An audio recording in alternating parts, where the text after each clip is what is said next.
Imagine living in a normal house in a quiet neighborhood where your neighbors smile at you every morning. But behind those walls, 13 human beings are living in total darkness, wearing heavy iron chains, and only allowed to shower once a year. The strangest part? They aren't kidnap victims, they are the biological children of the homeowners. A brilliant computer engineer and his wife decided to turn their home into a secret concentration camp, posting happy family photos at Disneyland to deceive the world. This is not a Hollywood horror movie plot. This is the terrifying true story of the Turpin family and how one girl with a broken cell phone ended the longest nightmare in California's history. Chapter 1. The Escape from the Window of Hell. In the early hours of January 14, 2018, the city of Perris, California, was fast asleep. A biting cold wrapped around the streets, and life seemed completely ordinary. But inside a cookie-cutter, grey-painted suburban home, a heart was beating with unprecedented terror and bravery. A deeply emaciated girl named Jordan opened her bedroom window with extreme caution, taking advantage of the fact that her parents were fast asleep. Jordan was 17 years old, but her frail body, protruding bones and stunted growth made her look like a mere 10-year-old child. She was shaking, not just from the dawn frost, but from the sheer terror of what would happen to her if her father, David, or her mother, Louise, woke up. If they caught her, her fate would be months of being chained to a bed in the dark. Jordan jumped from the window, landing heavily on the hard ground. She did not look back. She began to run through the deserted streets, feeling the touch of a public sidewalk and the breath of free air for the very first time in her life. In her pocket, her knuckles white, she clutched an old, deactivated cell phone that had once belonged to one of her siblings. It had no active cellular plan and no SIM card, but it retained one vital feature that always works: the ability to dial 911. Jordan stopped behind a large tree, her trembling fingers pressing against the cracked screen. She hit the call button. The calm, professional voice of the emergency dispatcher came through line. 911 emergency. What is your location? Jordan froze for a few seconds, as if trying to remember how to form words or practice using a voice that had been silenced for years. Then the words stumbled out, overflowing with fear and urgency. I just ran away from my home. I live in a family of 15. My parents are deeply abusive. My little brothers and sisters are chained to their beds with iron chains and padlocks right now. Please, help us. The dispatcher did not grasp the scale of the catastrophe at first, assuming it was a teenager exaggerating a typical family dispute. He asked for the address, but the shocking reality was that Jordan did not even know where she lived. She did not know the name of her street, the zip code, or even what day or year it was. She was completely disconnected from time and space. Fortunately, she managed to read the name of a nearby street printed on a sign, allowing police cruisers to deploy immediately to the location, completely unaware that they were about to open the gates of a living hell. Chapter 2. The Perfect Illusion. Behind the screen, when law enforcement arrived at the designated coordinates, they found Jordan waiting for them. Her physical condition instantly provoked pity and alarm. Her clothes were filthy and tattered, her skin was as ghostly pale as a corpse due to chronic deprivation of sunlight, and she exuded an odor of severe neglect. She showed them photos she had secretly taken inside the house of her chained siblings. At that moment, the officers realized they were not dealing with a routine complaint, but a horrific crime scene. The officers advanced toward the house number 160 on Muir Woods Road. They knocked on the door. It was opened by a man in his 50s wearing prescription glasses and a bizarre bowl-shaped haircut, flanked by his wife, who possessed long black hair and a cold, vacant smile. They were David and Louise Turpin. They showed no signs of panic or guilt. Instead, they welcomed the police with absolute calm and total confidence. David Turpin was a highly successful and respected engineer working for major aerospace and defense firms, earning an annual salary exceeding $80,000. The family had relocated from Texas to California and had been living in this middle-class neighborhood for several years. To the neighbors, the Turpins were an intensely religious, deeply conservative, and somewhat eccentric family, but seemingly wholesome and perfect. David and Louise had 13 children. Neighbors rarely saw them, and when they did, it was usually in the dead of night. They would walk out into the yard in a single-file line behind their parents, looking like soldiers in a military drill. They wore identical clothing and had their hair cut in the exact same manner. If a neighbor attempted to shout a friendly greeting, the children would instantly look down at the ground in sheer terror and refuse to answer. The most astonishing element was the family's joint Facebook account. The profile was filled with hundreds of vibrant, high-quality photos of family vacations to Disneyland in Florida and California, and other trips to Texas ranches. In these pictures, the children smiled brightly for the camera, wearing matching bright shirts that read, "I love my family," posing next to iconic Disney characters. This shiny digital veneer was more than enough to prevent anyone from suspecting anything was wrong. David and Louise had successfully constructed a flawless illusion of a massive, joyful family, while the reality behind the locked door was something the human mind could scarcely comprehend. Chapter 3. Entering the Secret Concentration Camp. The police officers stepped across the threshold of the home, and at that exact moment, the illusion shattered. A horrific stench of decay hit their nostrils, a foul mixture of human waste, rotting food, and dead, unkept filth.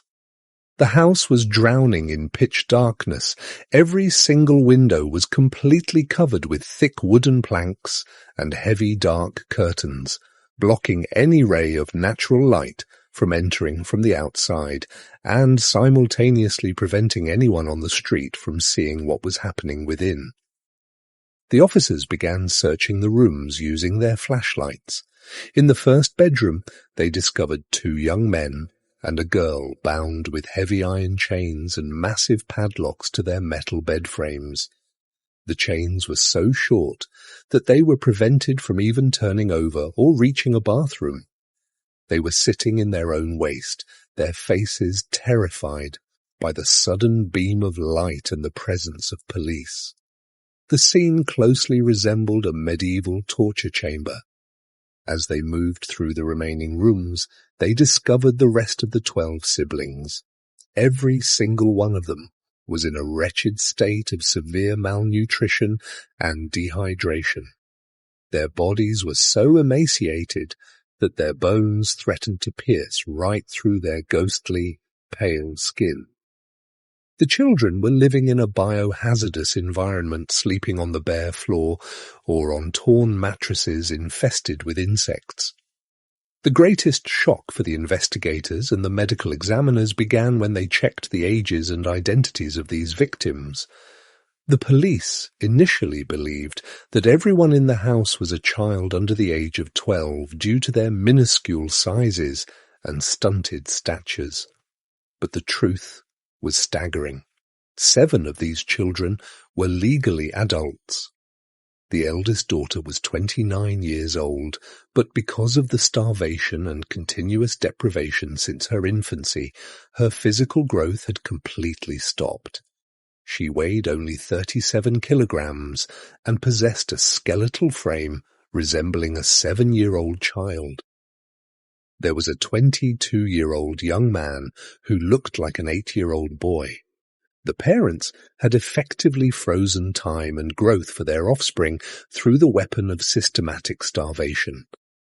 Doctors later spoke of a condition known as psychosocial dwarfism, where a child's body completely stops secreting growth hormones if they live in an environment of constant terror and starvation. These siblings did not just have their childhoods destroyed, their bodies and minds were permanently warped. Chapter 4. The Psychology of Tyranny and Torture. Rituals, with the siblings transported to hospitals and the interrogation of the parents underway, the explicit details of the sadistic daily routine enforced by David and Louise Turpin for over 20 years began to surface, spanning from state to state without detection by authorities.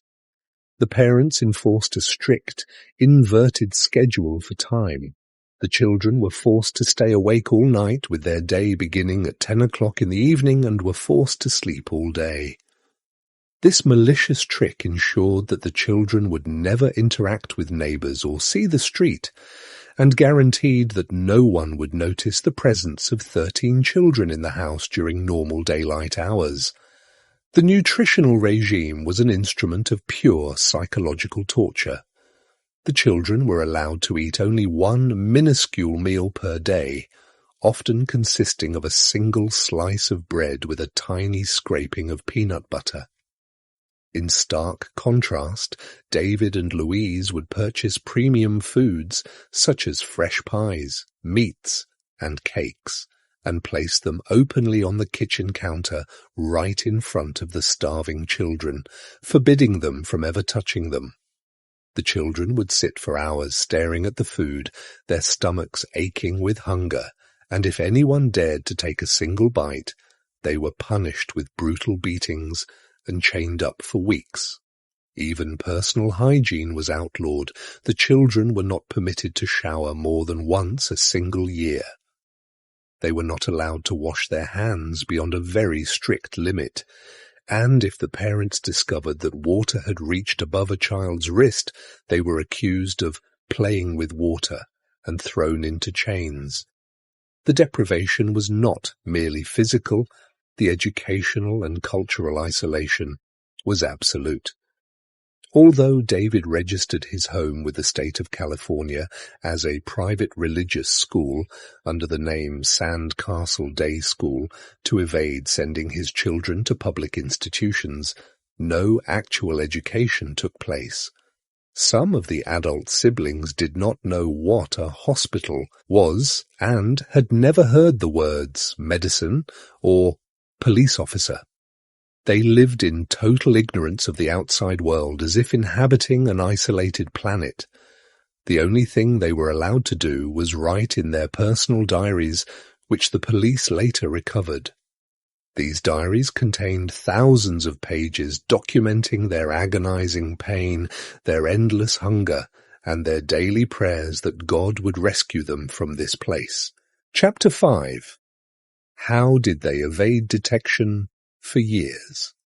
The massive question that shocked the public and true crime communities worldwide was, how could a family of 15 live this way for over 2 decades without anyone noticing? How did they slip through the cracks of education, social services, and law enforcement? The answer lies in David Turpin's sinister intellect and his exploitation of legal loopholes. In the United States, certain states like Texas and California have highly flexible laws regarding homeschooling. David regularly filled out the legal paperwork online, declaring that his children were receiving an excellent home education. The laws did not mandate mandatory in-person inspection visits to the home to verify the safety or educational advancement of the children. As for the trips to Disneyland, they were revealed to be a calculated tool of deception rather than entertainment. The parents forced the children to wear the bright, matching clothes, taking them out at specific times to snap quick photographs, threatening them with death or severe torture if they spoke to any stranger, or showed signs of sadness in front of the camera. The children smiled out of fear of the whip and the chain, only to return immediately after the trip to the darkness of their bedrooms. Even the neighbours, who felt a sense of oddness, possessed no material evidence. One neighbour later stated that she saw the children walking in the yard in the middle of the night, looking like soulless ghosts, pacing in circles, but she assumed it was simply a strict parenting style of an intensely religious family and did not wish to interfere in other people's business. This collective silence and aversion to intervention helped the parents continue their tyranny for decades. Chapter 6: The Brave Trial and Delayed Justice. In early 2019, the trial of the century began in the Riverside County Courthouse in California. The courtroom was packed with journalists and global media outlets, with millions watching the live broadcast behind their screens. David and Louise Turpin stood in the dock, dressed in orange prison jumpsuits, their faces stripped of those smiles from their Facebook photos. They faced more than 50 criminal charges, including torture, child abuse, false imprisonment, and moving to endanger life. But the most impactful and emotional moment of the trial, which brought the judge and attendees to tears, was when the surviving children, who had begun to physically recover, stepped forward to deliver their victim impact statements directly in front of their parents. One of the adult sons, wearing an elegant suit despite his thin frame, stepped forward and said in a firm, steady voice, "My parents took my whole life from me and they tried to destroy my soul, but now I'm taking it back. Today, I am studying at a university, I live freely, and I have friends. I have forgiven them for what they did, because I want to live in peace, but the law must take its course." Then one of the daughters stepped forward, crying, and said, "I used to think that death was my only way out of that house. I used to hear the sound of chains in my dreams. But today I am strong, and I am learning how to walk under the sun without fear. I am a survivor, not a victim." Faced with these devastating testimonies, overwhelming physical evidence, and the horrific diaries written by the children's own hands, David and Louise Turpin realized that the game was completely over. Recognizing that they would face a sentence of life imprisonment without any hope, they agreed to plead guilty to all charges brought against them. In April 2019, the judge pronounced the final verdict: life imprisonment for both David and Louise Turpin, with no possibility of parole until they had served at least 25 full years behind bars.